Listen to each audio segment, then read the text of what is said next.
Assalamualaikum warahmatullahi wabarakatuh. Salam sehat untuk kita semua. Semoga kita semua selalu mendapat lindungan Allah Subhanahu wa Ta'ala ya. Diberikan nikmat sehatul afiat serta dimudahkan segala urusannya. Amin ya Rabbal alamin. Kesempatan kali ini Mimin akan membagikan satu cerita misteri. Seperti apa ceritanya? Mari kita mulai.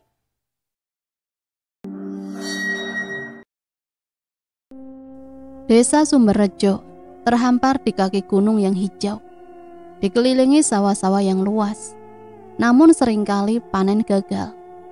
Di tahun 1980-an, desa itu tampak damai di permukaan. Angin sepoi-sepoi membawa aroma padi muda. Anak-anak tertawa di kejauhan, meski kaki mereka penuh debu, dan suara azan dari masjid kecil menggema di antara rumah-rumah bambu yang sederhana. Namun di balik ketenangan itu, kemiskinan merajalela, seperti bayang-bayang yang tak pernah pergi. Lampu minyak jadi penerangan utama di malam hari, dan warga harus bekerja keras hanya untuk menyambung hidup. Hasil panen yang pas-pasan tak cukup mengisi. Di tengah desa yang terpuruk itu, berdirilah Pak Haji Darso, seorang petani biasa yang baru saja pulang dari menunaikan ibadah haji, dengan jenggot putih yang rapi dan sorban yang selalu ia kenakan. Pak Haji Darso disegani warga sebagai sosok yang taat dan bijaksana. Ia sering dimintai nasihat dari urusan tanam padi hingga masalah rumah tangga. Namun di balik wajah tenangnya ada kegelisahan yang kian membesar. Haji yang ia harapkan membawa berkah dan ketenangan jiwa tak juga mengubah nasib keluarganya. Sawahnya tetap kering, anak-anak tidur dengan perut kosong, dan istri sering terbatuk-batuk tanpa obat yang memadai. Setiap malam Darso duduk di beranda rumahnya, menatap langit gelap, bertanya dalam hati, apa gunanya ibadahku jika hidupku tetap sengsara? Malam itu udara terasa lebih dingin dari biasanya. Angin membawa aroma tanah basah yang menyelinap ke dalam hidung, bercampur dengan bau dedaunan yang membusuk. Darso yang tak bisa tidur memutuskan untuk berjalan-jalan, berharap udara malam bisa meredakan beban pikirannya. Langkahnya membawanya ke ujung desa, tempat sebuah pohon beringin besar berdiri megah namun menyeramkan. Akar-akarnya menjalar ke segala arah, menyerupai jaring laba-laba raksasa yang siap menjerat apa saja yang mendekat. Pohon itu legenda di Sumberrejo. Konon tempat tinggal makhluk gaib yang haus perhatian manusia. Warga jarang melintas di sana setelah matahari tenggelam. Tapi Darso dengan keyakinan bahwa status hajinya melindunginya, tak terlalu memikirkan cerita-cerita itu. Tiba-tiba angin berhenti bertiup. Suara jangkrik dan katak yang biasanya riuh mendadak lenyap, digantikan keheningan yang menusuk. Darso merasa bulu kuduknya berdiri. Tapi sebelum ia bisa berbalik, sebuah bisikan halus terdengar dari arah pohon beringin. Suara itu lembut, seperti nyanyian wanita yang merdu namun penuh rahasia. Kekayaan abadi, 7 turunan, cukup 1 harga. Kata suara itu berulang-ulang, seolah menari di udara. Jantung Darso berdegup kencang, rasa takut menjalar di dadanya. Tapi ada dorongan aneh, rasa ingin tahu yang tak bisa ia tepis. Ia melangkah mendekati pohon, dan bisikan itu semakin jelas. Terasa seperti ada yang berbicara tepat di belakang telinganya. Dengan hati yang bimbang, Darso memutuskan untuk mengikuti suara itu. Ia meninggalkan pohon beringin dan melangkah masuk ke hutan kecil di belakang desa. Jalan setapak yang ia lalui nyaris tertutup semak berduri, dan ranting-ranting kering berderit di bawah kakinya. Cahaya bulan purnama menerobos celah-celah pepohonan, menciptakan bayangan yang tampak bergerak sendiri. Darso merasa ada mata yang mengawasinya dari kegelapan. Tapi setiap kali ia menoleh, tak ada apapun di sana. Nafasnya mulai terengah dan keringat dingin membasahi keningnya. Tapi suara itu terus memanggil, menuntunnya lebih dalam ke hutan. Akhirnya ia tiba di sebuah makam tua yang tersembunyi di tengah hutan. Nisan kayunya sudah lapuk, hampir roboh, dan permukaannya ditutupi lumut tebal yang berbau apek. Rerumputan liar tumbuh tak beraturan di sekitarnya, dan kabut tipis melayang rendah, seolah menjaga makam itu. Keheningan di tempat itu tak wajar, tak ada suara angin, tak ada suara binatang, hanya detak jantung Darso yang kian keras. Tiba-tiba dari balik kabut muncul sosok wanita berkebaya merah menyala. Rambutnya hitam panjang, tergerai hingga pinggang. Wajahnya pucat namun cantik, memikat seperti lukisan yang hidup. Tapi ada yang salah. Matanya berkilau terlalu terang, seolah menyimpan bara, dan senyumnya yang terlalu lebar memperlihatkan gigi yang tajam di ujungnya. Yang paling mengerikan, aroma darah segar tercium kuat, begitu menyengat hingga Darso merasa mual. "Selamat datang, Pak Haji," kata wanita itu dengan suara yang merdu namun dingin seperti es. "Aku Nyai Ratu, penguasa gaib di tanah ini." Darso terpaku, lututnya gemetar. Nyai Ratu melangkah mendekat. Kebayanya bergoyang seolah hidup sendiri. "Aku tahu apa yang kau inginkan." Matanya menatap lurus ke jiwa Darso. Kekayaan, kemakmuran, hidup layak untuk keluargamu. Aku bisa memberi itu semua lebih dari yang kau bayangkan. Cukup untuk 7 turunan. Tapi ada harga yang harus kau bayar. Darso menelan ludah. Suaranya serak saat bertanya, Harga apa, Nyai Ratu?" Nyai Ratu tersenyum, memperlihatkan sisi gelap dari kecantikannya. "Setiap malam purnama, kau harus menyerahkan nyawa seorang warga desa yang miskin. Nyawa mereka akan menjadi santapanku, dan sebagai gantinya, kau akan mendapat emas, panen melimpah, dan segala yang kau impikan." Darso mundur selangkah, hatinya terbelah.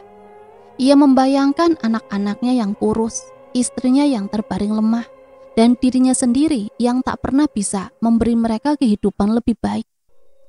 Tapi menumbalkan nyawa itu dosa besar, sesuatu yang bertentangan dengan segala yang ia percaya. Melihat keraguannya, Nyai Ratu mendekat lagi. Jari-jarinya yang panjang dan dingin menyentuh pipi Darso, membuatnya merinding. "Pikirkan, Pak Haji, hanya 1 nyawa setiap purnama. Apa artinya 1 orang miskin dibandingkan kebahagiaan keluargamu? Kau bisa menjadi penyelamat desa ini, orang yang mereka hormati lebih dari sebelumnya." Suaranya seperti hipnotis meresap ke dalam pikiran Darso, melemahkan perlawanannya. Setelah hening yang terasa abadi, Darso mengangguk pelan. "Baik, aku setuju," katanya.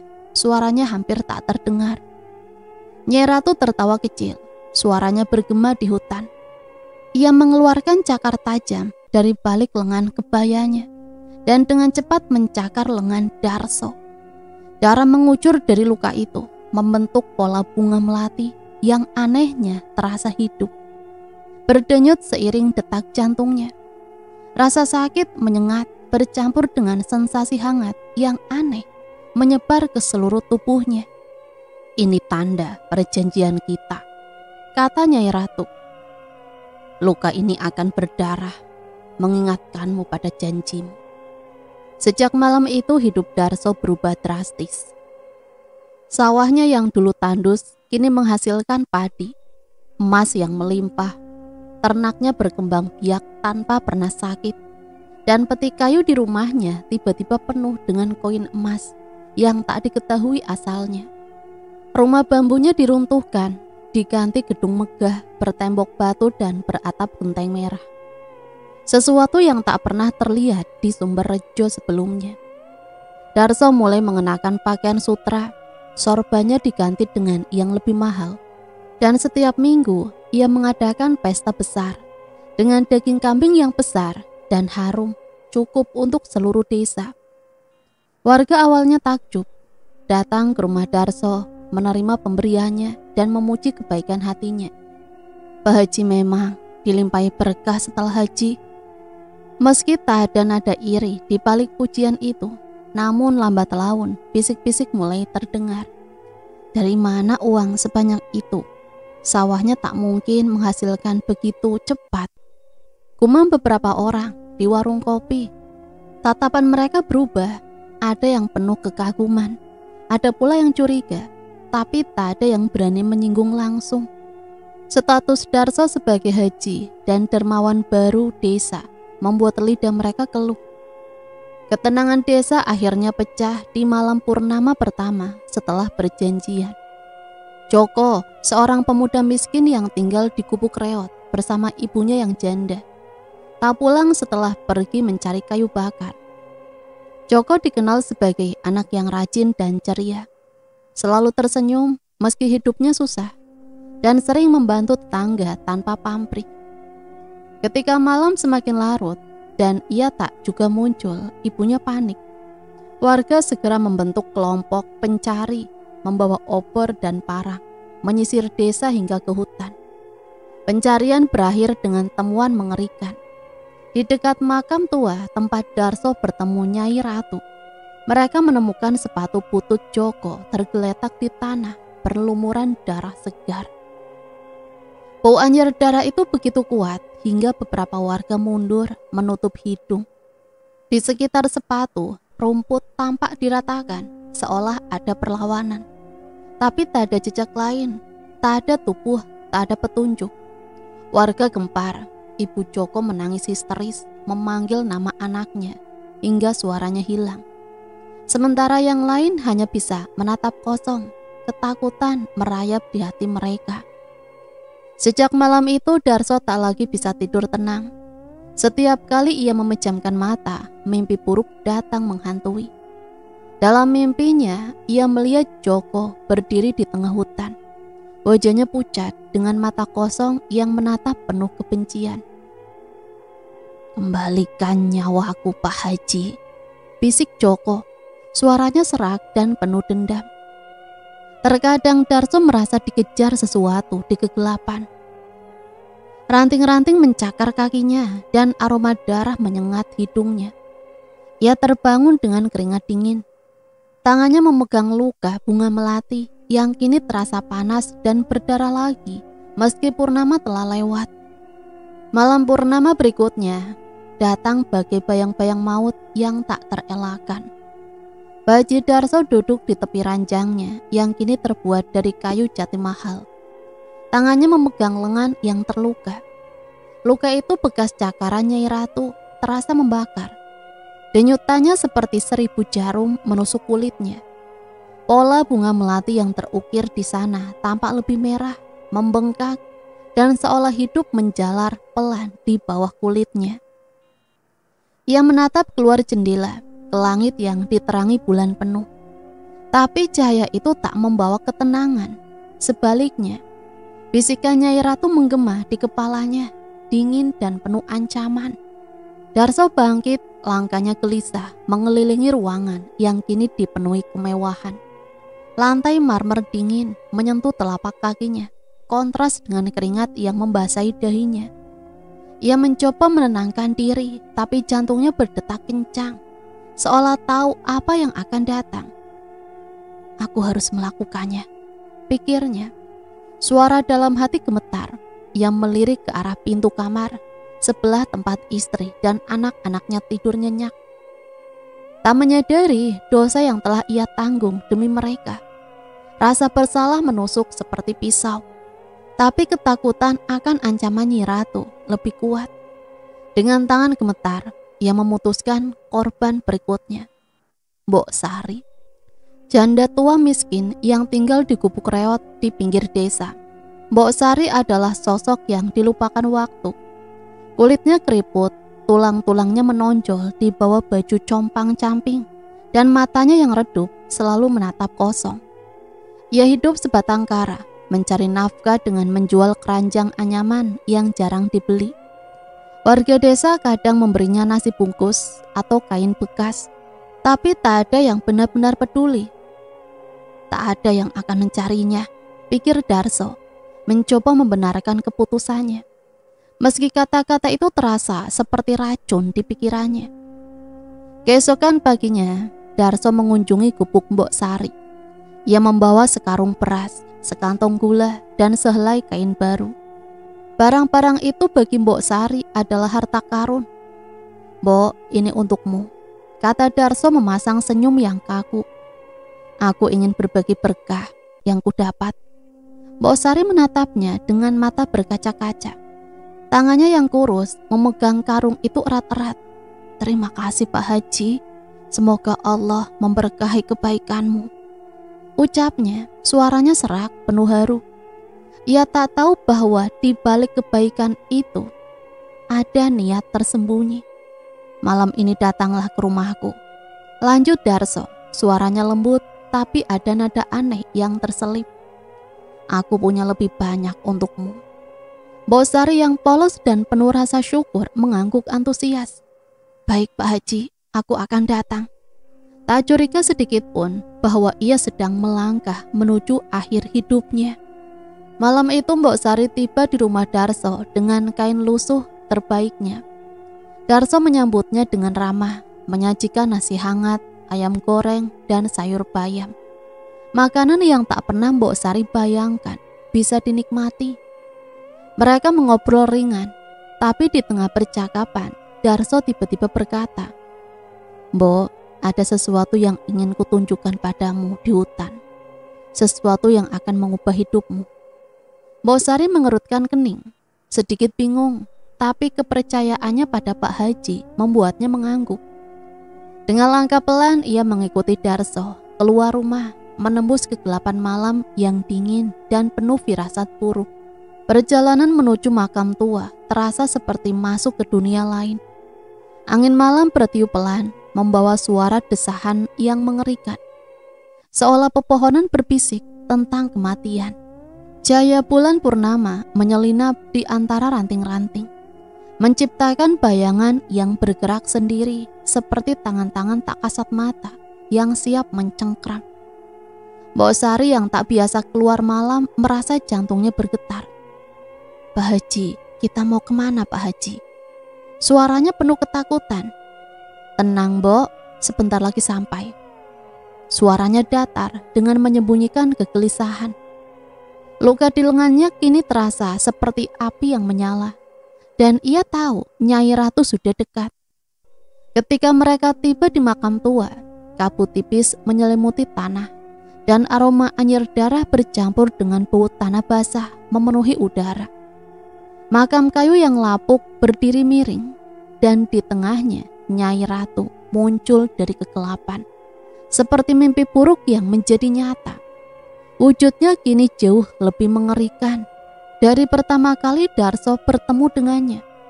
Wajahnya yang dulu memikat kini meleleh, kulitnya mengelupas hingga menampakkan daging mentah yang berdenyut.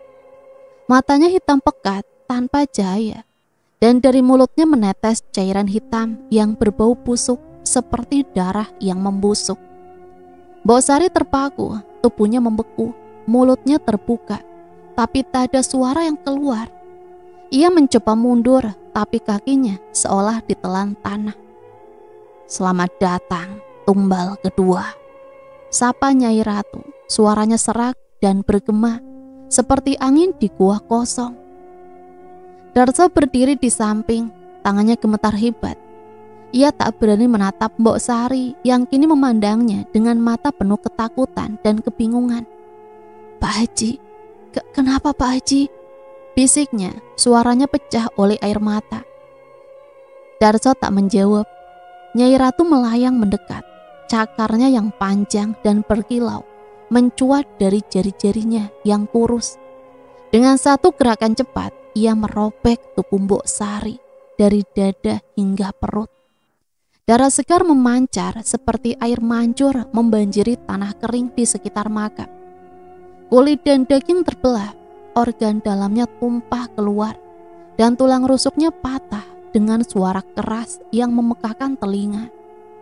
Jeritan Mbok Sari mengguncang hutan penuh keputusasaan dan rasa sakit, hingga burung-burung terbang ketakutan dari pepohonan. Darso memalingkan muka, perutnya mual, dan ia jatuh berlutut muntah di samping makam. Bau darah yang menyengat dan suara daging yang robek terus menggema di kepalanya. Nyai Ratu tertawa, suaranya melengking dan penuh kegembiraan. "Ini baru permulaan, Pak Haji," katanya mengangkat cakarnya yang basah oleh darah dan menghisapnya perlahan. Lalu ia menghilang ke dalam kabut, meninggalkan Darso dengan tumpukan emas yang muncul entah dari mana di samping mayat Mbok Sari. Tubuh Mbok Sari kini tak menyerupai manusia. Dadanya terbuka lebar, isi perutnya berserakan, dan matanya yang kosong menatap langit, penuh luka dan darah yang masih mengalir pelan. Darso duduk terdiam sejenak, nafasnya tersengal, tangannya gemetar hebat. Rasa bersalah dan ketakutan bercampur menjadi satu. Tapi ia tahu ia harus bertindak. Dengan susah payah ia bangkit dan mulai menggali lubang di dekat makam menggunakan tangan kosong. Tangan yang lembab bercampur darah menempel di kulitnya, lengket dan hangat. Setiap kali ia melirik wajah Mbok Sari yang penuh luka, hatinya terasa diremas. Tapi ancaman Nyai Ratu terhadap keluarganya memaksanya terus bekerja. Setelah lubang cukup dalam, ia mendorong mayat Sari ke dalamnya, menutupnya dengan tanah dan ranting kering. Keringat membanjiri wajahnya dan nafasnya terengah-engah. Ia berdoa dalam hati agar tak ada yang menemukan makam rahasia ini. Pagi harinya desa Sumberjo gempar. Gubuk Mbok Sari ditemukan kosong tanpa jejak keberadaannya. Warga berbisik-bisik, beberapa menduga ia pergi mencari kerja, tapi yang lain merasa ada yang gak beres. Darso dengan wajah pucat dan mata cekung berpura-pura ikut mencari. "Mungkin Mbok Sari tersesat di hutan," katanya pada warga, suaranya datar dan tanpa emosi. Namun di dalam hatinya ia tahu kebenaran yang mengerikan. Setiap kali ia menutup mata, ia melihat wajah Mbok Sari yang terkoyak dan ceritanya masih terngiang di telinganya. Malam-malam berikutnya, Darso kehilangan ketenangan. Ia sering terbangun di tengah malam, merasa ada yang mengintai dari sudut ruangan. Suatu malam ia melihat bayangan Mbok Sari berdiri di ambang pintu kamarnya. Wajahnya penuh luka, darah mengalir dari matanya, dan tangannya yang patah terulur ke arahnya. "Pak Haji, kenapa kau lakukan ini padaku, Pak Haji?" Bisik bayangan itu, suaranya penuh kesedihan dan dendam. Darso menjerit, buru-buru menyalakan lampu, tapi ruangan kosong. Hanya aroma darah samar yang tertinggal, mengingatkan pada malam berdarah itu. Di saat yang sama Nyai Ratu mulai muncul dalam mimpinya. Wujudnya yang mengerikan berdiri di atas makam tua. Cakarnya meneteskan darah dan suaranya penuh ancaman. "Lebih banyak tumbal, Pak Haji, atau anakmu berikutnya." Darso terbangun dengan keringat dingin. Tangannya mencengkeram luka di lengannya yang kini berdarah lagi. Meski purnama telah lewat, ia terjebak antara rasa bersalah yang menghancurkan dan ketakutan yang tak bisa ia lepaskan. Sementara itu di desa, seorang dukun tua bernama Mbah Gito mulai mencium bau busuk di balik kekayaan Darso. Mbah Gito adalah sosok bijaksana dengan rambut putih panjang dan mata tajam yang seolah bisa menembus dunia gaib. Ia dikenal sebagai ahli dalam hal-hal supranatural, sering membantu warga mengusir roh jahat atau membaca pertanda. Hilangnya Mbok Sari ditambah kekayaan Darso yang tiba-tiba membuatnya curiga. Tak ada rezeki yang datang begitu cepat tanpa bayaran. Suatu sore Mbah Gito mengunjungi rumah Darso, membawa seikat daun sirih dan kapur sebagai tanda adat. "Pak Haji, aku datang untuk memberi selamat atas kemakmuranmu." Tapi matanya menyelami setiap gerak-gerik Darso. Darso yang sedang gelisah memaksakan senyum. "Terima kasih Mbah, ini semua berkat doa dan usaha," jawabnya, tapi suaranya bergetar. Mbah Gito mengangguk, tapi ia memperhatikan luka aneh di lengan Darso yang tak kunjung sembuh, dan aroma samar darah yang menempel padanya. Tanda pesugihan yang ia kenali dengan baik. 2 tahun telah berlalu sejak peristiwa misterius yang mengawali perubahan di desa Sumberrejo. Ini desa kecil yang dulu sederhana, itu tampak terbelah menjadi 2 dunia. Di satu sisi kekayaan Pak Haji Darso mencapai puncaknya yang tak tertandingi. Villa megahnya menjulang di tengah desa. Sebuah bangunan modern dengan tembok putih setinggi 2 meter. Pintu gerbang besi berukir dan jendela kaca besar yang memantulkan sinar matahari. Halaman depannya dihiasi kolam ikan koi yang airnya jernih berkilau. Dikelilingi taman bunga yang terawat sempurna. Mawar merah, melati putih, dan anggrek langka yang tak pernah layu. Di garasi, sebuah mobil hitam mengkilap terparkir. Benda asing yang membuat anak-anak desa takjub sekaligus takut. Sawah-sawah Darso membentang luas di pinggir desa. Padinya selalu tumbuh subur meski musim kemarau melanda. Seolah tanah itu telah diberkati. Orang-orang mulai berbisik. Namun di luar tembok villa itu, desa Sumberrejo telah berubah menjadi bayangan-bayangan dirinya yang dulu. Rumah-rumah warga tetap berdiri dengan dinding bambu yang lapuk dan atap daun kelapa yang bolong-bolong. Jalanan tanah masih becek saat hujan dan berdebu saat panas, tak tersentuh perbaikan. Kemiskinan yang sudah lama mengakar kini diperparah oleh rasa takut yang merayap di setiap sudut. Setiap malam purnama, seseorang menghilang, selalu dari kalangan termiskin, selalu tanpa jejak. Dalam 2 tahun, banyak nyawa yang lenyap. Pak Minto, tukang kayu tua, Mbok Sari, janda penjual jamu, Joko, buruh tani yang tak punya apa-apa, dan lainnya. Tak ada mayat, tak ada saksi, hanya hening yang mencekam setelahnya. Warga mulai menghindari malam. Pintu-pintu dikunci rapat sejak senja. Jendela ditutup papan kayu dan lampu minyak dinyalakan meski minyak semakin mahal. Anak-anak tak lagi bermain di luar setelah matahari tenggelam, dan ibu-ibu berhenti mengobrol di beranda. Di warung kopi yang dulu ramai, kini hanya ada bisik-bisik penuh ketakutan. Besok bulan purnama, siapa lagi yang hilang?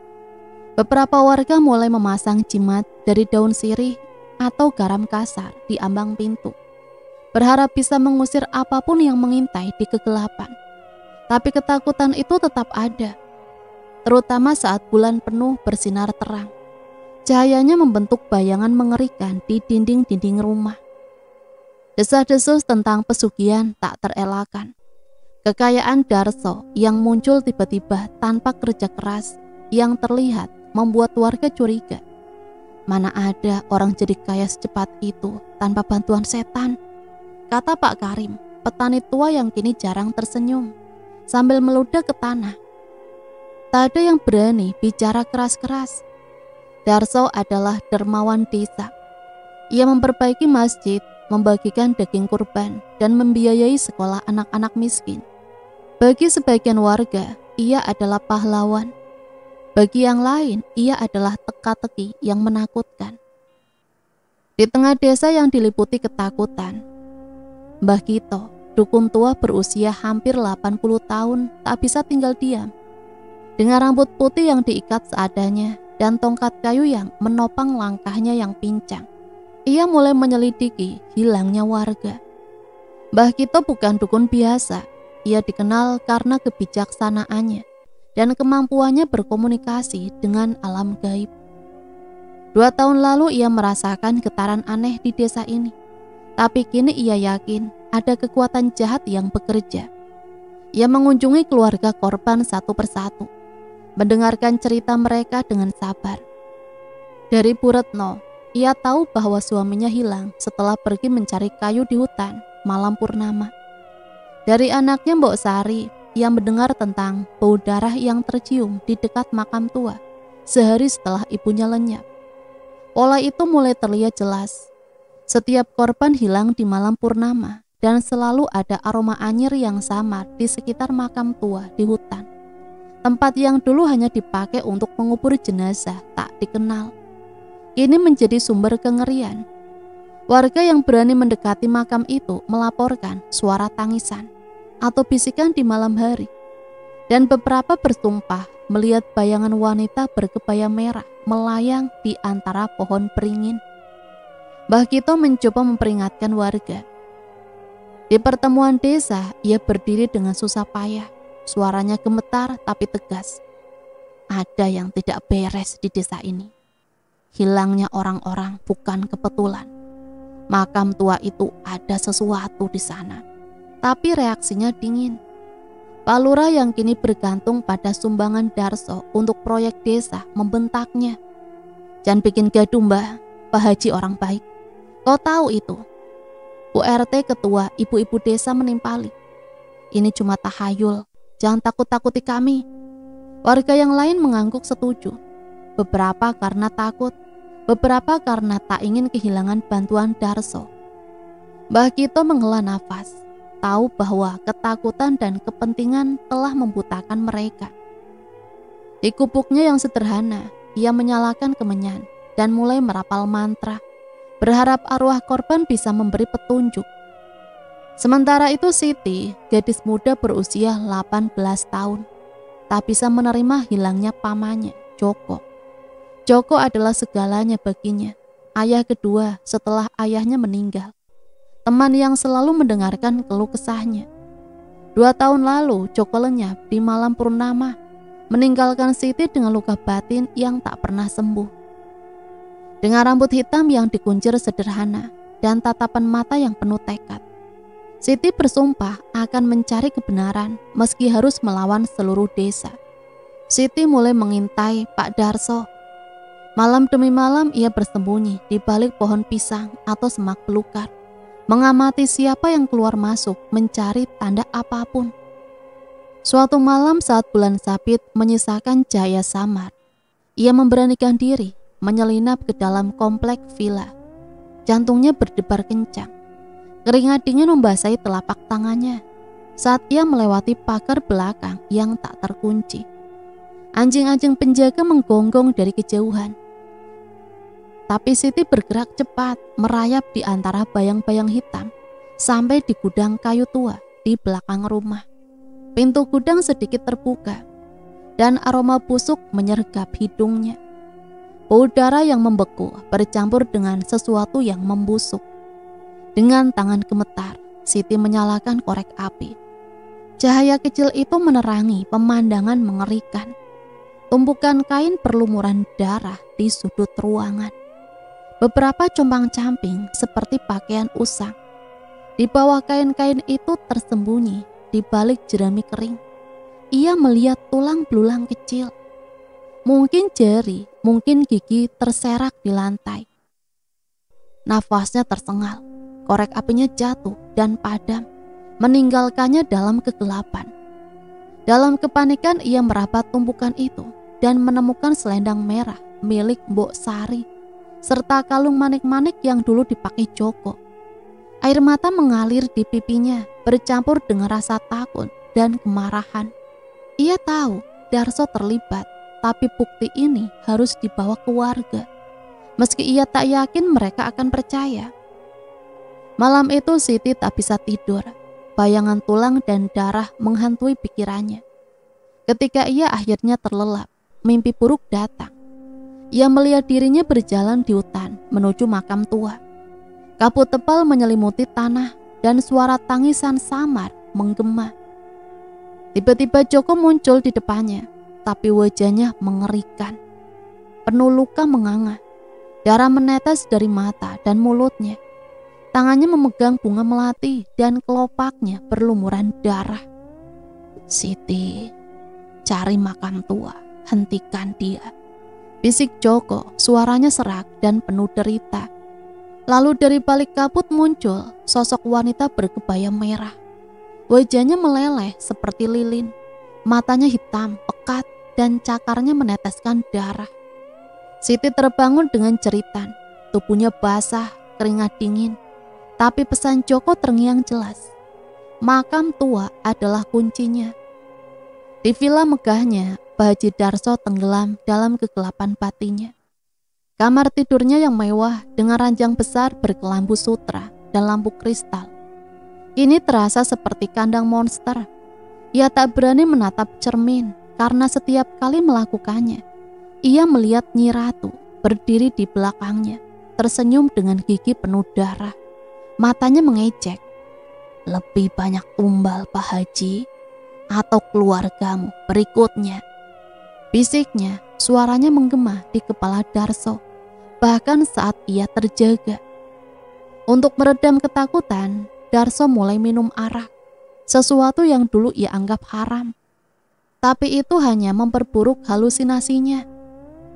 Di malam hari ia mendengar jeritan korban-korbannya. Joko menangis minta tolong.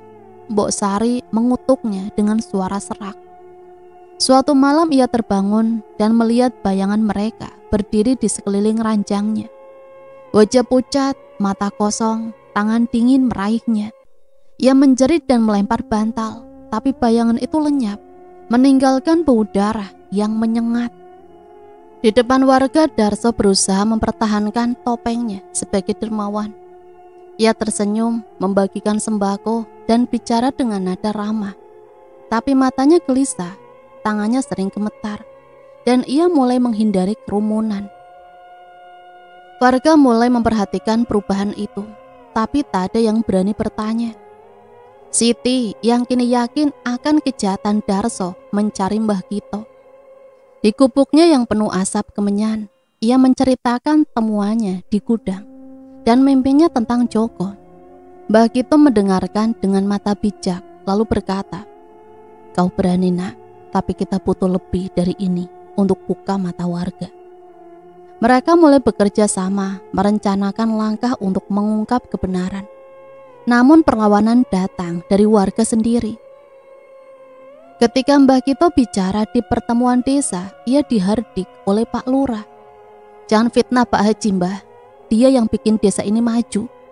Siti juga dihadang ketika ia mencoba memberitahu tetangganya.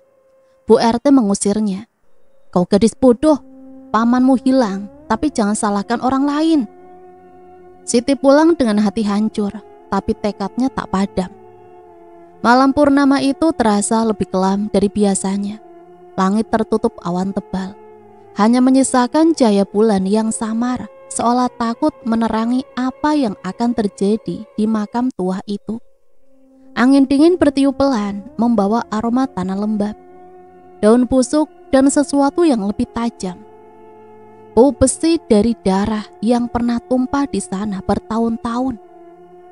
Kabut tipis menyelimuti tanah, berputar di antara nisan-nisan kayu yang lapuk dan rerumputan liar yang tumbuh tak terkendali.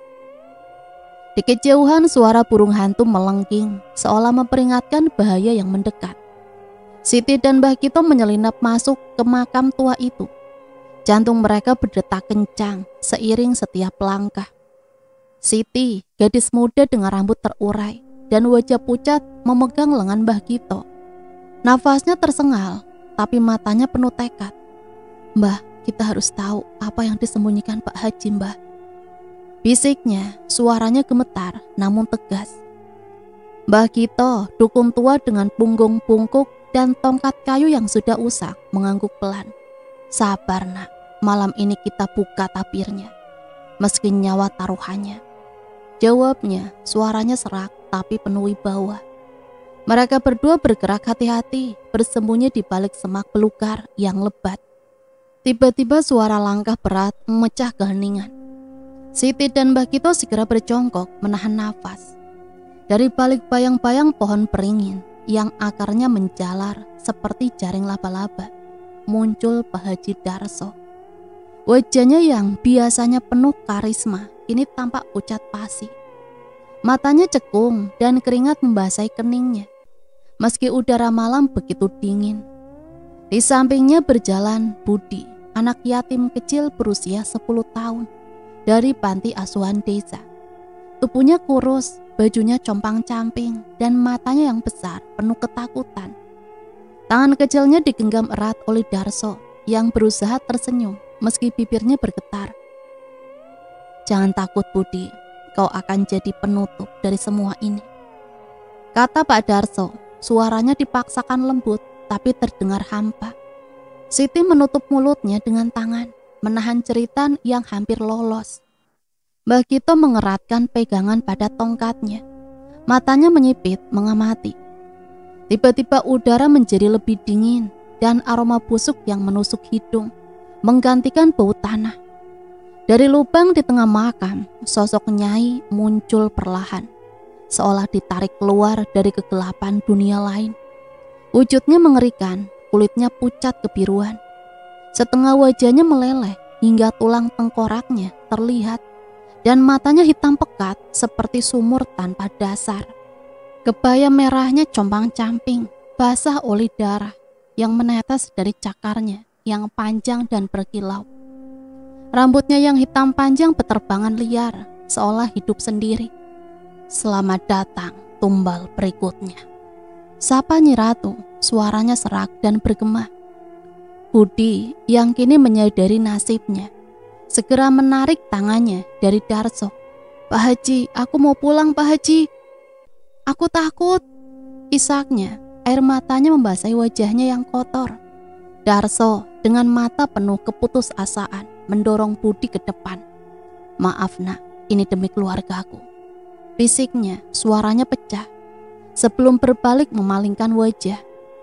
Dengan gerakan cepat seperti kilat, Nyai Ratu meraih Budi. Cakarnya menusuk dada anak itu, meropek kulit dan daging dengan suara mengerikan. Darah segar memuncrat ke udara. Beberapa tetes mendarat di wajah Darso yang kini membeku dalam kengerian. Budi menjerit, suaranya melengking, penuh rasa sakit dan ketakutan, bergema di hutan, hingga membuat daun-daun bergoyang. Jin itu mencapik-capik tubuh Budi, hidup-hidup. Tulang rusuknya patah dengan suara keras, organnya tumpah keluar seperti isi perut hewan kurban, dan darahnya mengalir deras membentuk genangan merah di tanah. Tanah makam itu berdenyut seolah hidup, menyerap darah dengan rakus seperti mulut yang haus. Siti memejamkan mata erat-erat. Air mata mengalir di pipinya, tapi suara jeritan Budi dan bunyi daging yang tercapik terus menghantuinya. Mbah Kito tak bisa tinggal diam. Dengan tubuh tua yang gemetar, ia bangkit dari persembunyiannya, mengangkat tongkatnya tinggi-tinggi. "Dengan kuasa Tuhan yang Maha Esa, kembalilah kau ke neraka, makhluk terkutuk!" teriaknya. Suaranya menggelegar meski nafasnya tersengal. Ia mulai melantunkan mantra pengusir setan, kata-kata kuno yang ia pelajari dari leluhurnya, sambil menggenggam jimat kecil yang menyala redup di tangannya. Nyi Ratu berbalik, matanya menyala merah, marah. "Kau berani mengusirku, dukun tua?" bentaknya. Suaranya mengguncang tanah hingga batu-batu kecil bergetar. Dengan satu gerakan tangan, ia melemparkan sisa tubuh Budi ke samping. Ini hanya tumpukan daging dan tulang yang hancur. Wajahnya tak lagi dikenali. Dalam kekacauan itu, Darso menoleh dan melihat Siti serta Mbah Kito. Wajahnya yang pucat berubah merah padam. Campuran ketakutan dan kemarahan membakar matanya. Kalian tak seharusnya ada di sini," teriaknya. Suaranya serak, penuh dendam. Ia merogoh saku jubahnya dan mengeluarkan pisau berkarat yang biasanya ia gunakan untuk menyembelih hewan kurban di hari raya. Dengan mata liar ia melompat ke arah Mbah Kito yang masih fokus pada mantranya. Pisau itu menusuk perut Mbah Kito dengan ganas. Sekali, 2 kali, 3 kali. Darah segar muncrat. Setiap kali pisau ditarik keluar, membasahi tanah makam yang sudah haus darah. Mbah Kito tersungkur, tangannya mencoba menahan luka yang menganga. Tapi darah terus mengalir deras, membentuk genangan gelap di bawahnya. "Siti, lari, lari Siti," bisiknya dengan nafas terakhir. Matanya memelas sebelum cahaya di dalamnya padam. Siti tersadar dari keterkejutannya. Dengan kaki gemetar, ia berbalik dan berlari secepat mungkin, meninggalkan makam tua itu. Akar-akar pohon dan semak berduri mencapik-capik kakinya, tapi ia tak peduli. Di belakangnya, Darso mengejar dengan pisau berdarah masih di tangan. Nafasnya terengah-engah. "Kau tak akan lolos, Siti. Kau akan mati malam ini," teriaknya. Suaranya penuh kebencian. Hutan gelap itu menjadi labirin mengerikan. Bayang-bayang pohon-pohon besar seolah bergerak mengikuti langkahnya. Siti bisa mendengar langkah Darso semakin dekat. Ranting patah di bawah kakinya, dan nafasnya yang kasar seperti binatang buas. Tiba-tiba di tengah kejaran, Nyi Ratu yang muncul di hadapan Darso menghalangi jalannya. Wujudnya kini lebih besar, auranya penuh kemarahan dan membakar udara di sekitarnya. "Kau gagal, Darso. Ritualku terganggu dan kau biarkan saksi hidup," bentaknya. Suaranya menggelegar hingga pepohonan bergoyang dan daun-daun berjatuhan. Darso berhenti, nafasnya tersengal. Matanya melebar, penuh ketakutan. "Tapi aku sudah beri tumbal. Budi sudah kau ambil," protesnya. Suaranya lemah dan penuh keputusasaan. Nyi Ratu yang mendekat, cakarnya mencengkram leher Darso dan mengangkatnya dari tanah dengan mudah. "Kau bodoh. Ritual ini membutuhkan kesempurnaan dan kau hancurkan itu. Sekarang keluargamu yang akan membayar," teriaknya, lalu melemparkan Darso ke tanah dengan keras hingga terdengar suara tulangnya retak. Darso terkapar, rasa sakit menjalar di sekucur tubuhnya. Tapi ketakutan yang membakar hatinya jauh lebih besar. Ia bangkit dengan susah payah, jubahnya kini kotor dan robek, dan berlari menuju rumahnya, meninggalkan Sari yang kini bersembunyi di balik semak. Pikirannya kacau. Ia harus memastikan keluarganya selamat, meski bayangan buruk mulai merayapi benaknya. Rumah Darso, villa megah yang biasanya terang benderang oleh lampu-lampu kristal, kini gelap gulita. Jendela-jendelanya tertutup rapat dan suasana hening yang tak wajar menyelimuti. Darso membuka pintu dengan tangan gemetar, nafasnya tersengal. "Sur, kau di mana?" panggilnya. Suaranya pecah oleh ketakutan. Tidak ada jawaban, hanya suara tetesan air yang pelan dari dalam rumah. Tetesan yang terlalu berat untuk sekedar air biasa. Ia melangkah masuk dan kakinya menginjak sesuatu yang lengket. Ia menunduk dan di bawah cahaya samar bulan yang masuk dari celah jendela, ia melihat genangan darah merah tua. Jantungnya berhenti sejenak, matanya mengikuti jejak darah itu hingga ke ruang tamu. Dan di sana ia melihat pemandangan yang menghancurkan jiwanya. Istrinya tergeletak di lantai dengan leher terkoyak lebar. Daging dan otot terlihat menganga hingga tulang lehernya terbuka. Darah menggenang di sekitarnya, matanya terbuka lebar penuh kengerian. Di dinding di depannya tertulis pesan dengan darah yang masih basah dan menetes. 7 turunan atau 7 kematian. Darso jatuh berlutut. Ceritanya pecah memenuhi ruangan kosong itu.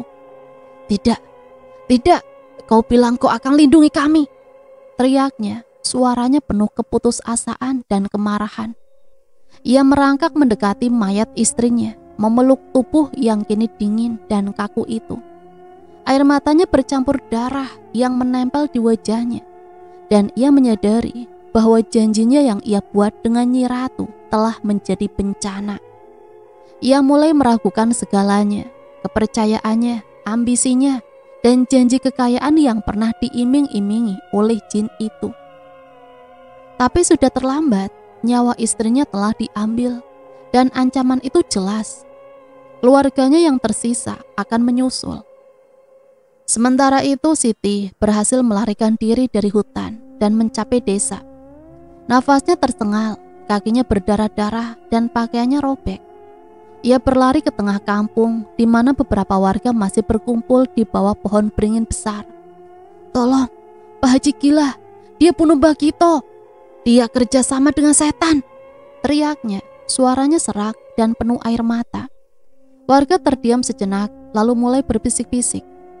Beberapa wajah tampak tak percaya, yang lain penuh ketakutan. Pak Lurah yang selama ini menerima sumbangan besar dari Darso melangkah maju. "Jangan asal bicara Siti. Pak Haji orang baik, dia tak mungkin lakukan itu," bentaknya mencoba menenangkan kerumunan. Tapi seorang petani tua yang pernah kehilangan anaknya secara misterius mendukung Siti. "Aku dengar cerita dari hutan tadi malam. Ada yang salah di makam tua itu," serunya, suaranya gemetar. Desa Sumberjo mulai terpecah. Sebagian percaya Siti dan mulai curiga pada Darso. Sementara yang lain tetap membelanya karena ketergantungan mereka pada kekayaannya. Malam purnama terakhir itu bukan malam biasa. Langit desa Sumberjo tertutup kegelapan pekat tanpa satupun bintang yang berani muncul. Hanya bulan penuh yang menggantung di sana. Cahayanya pucat seperti wajah mayat. Udara terasa tebal, dipenuhi aroma tanah basah yang bercampur dengan bau samar. Namun mengerikan, bau darah dan pembusukan yang merayap perlahan dari hutan. Angin malam bertiup pelan, membawa desahan aneh yang terdengar seperti tangisan atau tawa jauh, membuat bulu kuduk berdiri. Siti berdiri di tengah desa, nafasnya tersengal. Di bawah baju compang-camping yang kini berlumuran debu dan keringat. Wajahnya pucat, namun matanya menyala penuh tekad. Meski di dalam dadanya ketakutan menggerogoti keberaniannya. Di tangannya ia menggenggam jimat peninggalan Mbah Gito. Sebuah kalung sederhana dari tulang ayam hitam dan daun kering diikat benang merah yang sudah usang berbau kemenyan yang menusuk hidung. Itu adalah senjata terakhirnya.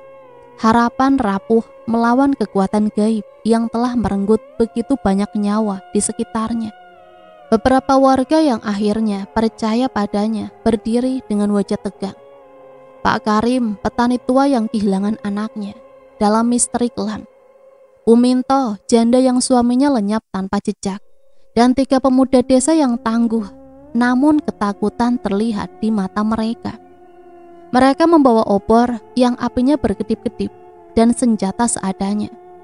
Parang tumpul, arit berkarat, dan tongkat kayu. Meski semua tahu musuh mereka bukan makhluk yang bisa dilawan dengan baja biasa. Hutan malam itu seperti dunia lain. Kegelapan menyelimuti segalanya, hanya diterobos oleh cahaya obor yang lemah. Pohon-pohon tua berdiri seperti penjaga bisu.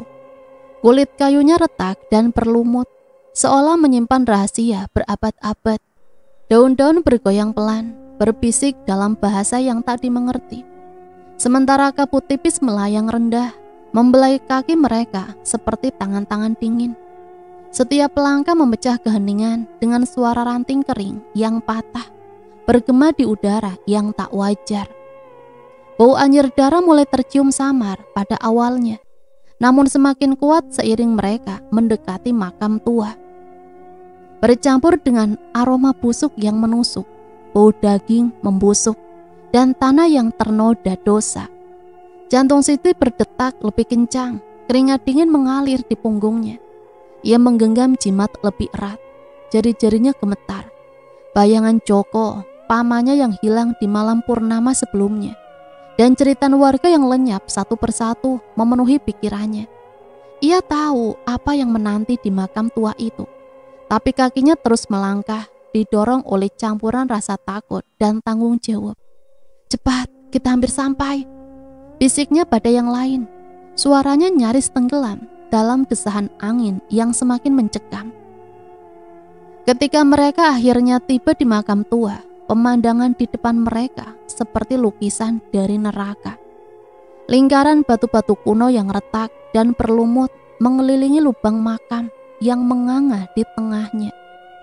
Tanah di sekitarnya hitam dan basah, seolah menyerap darah bertahun-tahun.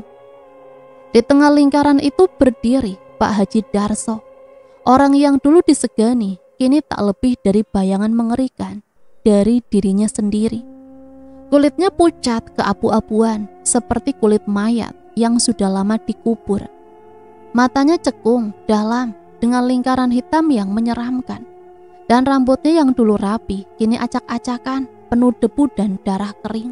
Luka aneh berbentuk bunga melati di lengannya, terbuka lebar, mengeluarkan darah hitam kental yang berbau busuk menyengat, menetes ke tanah yang langsung menyerapnya dengan rakus. Tangan kanannya gemetar, memegang pisau berkarat. Matanya liar menatap ke kegelapan, seolah melihat sesuatu yang tak terlihat oleh orang lain. Di sekitarnya sisa-sisa kengerian berserakan, tulang belulang manusia yang patah-patah, kain compang-camping berlumuran darah, dan potongan tubuh yang tak lagi utuh. Jejak korban-korbannya yang tak terhitung. Bau kematian begitu kuat hingga Bu Minto memalingkan wajah menahan muntah. Sementara salah satu pemuda desa mundur selangkah, wajahnya pucat seperti kain kafan. Siti menahan nafas, rasa mual menusuk perutnya, tapi ia memaksa dirinya tetap berdiri tegak. Pak Haji, panggilnya, suaranya bergetar namun penuh tekad. Darso menoleh perlahan, gerakannya kaku seperti boneka rusak. Matanya yang dulu penuh wibawa, kini dipenuhi kegilaan. Sudut bibirnya terangkat dalam senyum kecil yang mengerikan. Siti, kau datang. Suaranya serak dan patah-patah, diikuti tawa pendek yang membuat bulu kuduk berdiri. Kau mau mati seperti yang lain? Siti melangkah maju. Jimat di tangannya terasa hangat, seolah hidup dan memberinya kekuatan. Pak Haji, berhenti. Lihatlah apa yang kau lakukan pada desa ini, pada dirimu sendiri. Teriaknya, suaranya lantang meski jantungnya berdebar kencang. Untuk sesaat, sesuatu berubah di wajah Darso. Matanya berkilat, seolah ada sisa kemanusiaan yang mencoba muncul dari kegelapan dalam dirinya. Ia menatap tangannya yang berlumuran darah, lalu ke arah Siti. Wajahnya penuh penyesalan yang terlambat. Aku tak punya pilihan. Bisiknya, suaranya penuh keputusasaan. Aku sudah menumbalkan 12 nyawa demi kekayaan, demi keluargaku. Villa itu, sawah itu, semua yang kumiliki, aku bayar dengan darah. Tapi dia tak pernah puas. Sebelum Siti bisa menjawab, tanah di bawah kaki mereka bergetar hebat. Dari lubang makam yang menganga, muncul sosok yang lebih mengerikan dari mimpi buruk terburuk mereka. Kali ini Mimin akan Nyi Ratu, tubuhnya setengah membusuk, dagingnya menggantung longgar di tulang-tulangnya yang terlihat. Kulitnya penuh luka terbuka yang mengeluarkan cairan hitam berbau busuk. Matanya menyala merah darah, penuh kebencian dan kelaparan. Rambutnya yang panjang dan kusut berterbangan seperti ular hidup. Aroma kematian yang menyengat memenuhi udara, dan suara desisan seperti raungan angin yang membawa kematian. Darso, kau bodoh! Suaranya menggelegar hingga ranting-ranting pohon bergoyang. Aku tak ingin sekedar tumbal kecilmu.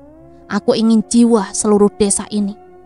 Kau janjikan 7 turunan, tapi aku akan ambil semua malam ini. Darso tersentak, matanya melebar penuh kengerian. Tidak, kau bilang hanya 1 nyawa saat purnama. Teriaknya, suaranya pecah oleh rasa takut dan penyesalan. Nyi Ratu tertawa, suaranya melengking dan penuh ejekan menggema di hutan, hingga terasa menusuk tulang. Kau manusia bodoh, Darso. Pesugihan ini bukan untukmu, tapi untukku. Malam ini desamu adalah milikku. Ia mengangkat cakarnya yang panjang dan berkilau. Ujungnya tajam seperti pisau, siap mencapik apa saja yang menghalanginya. Siti tidak mundur. Dengan tangan gemetar, ia mengangkat jimat. Dengan kuasa Tuhan, aku usir kau, jin terkutuk.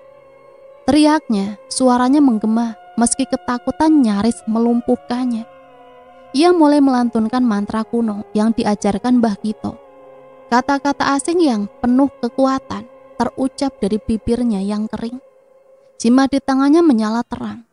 Cahaya putihnya menusuk kegelapan seperti pisau suci.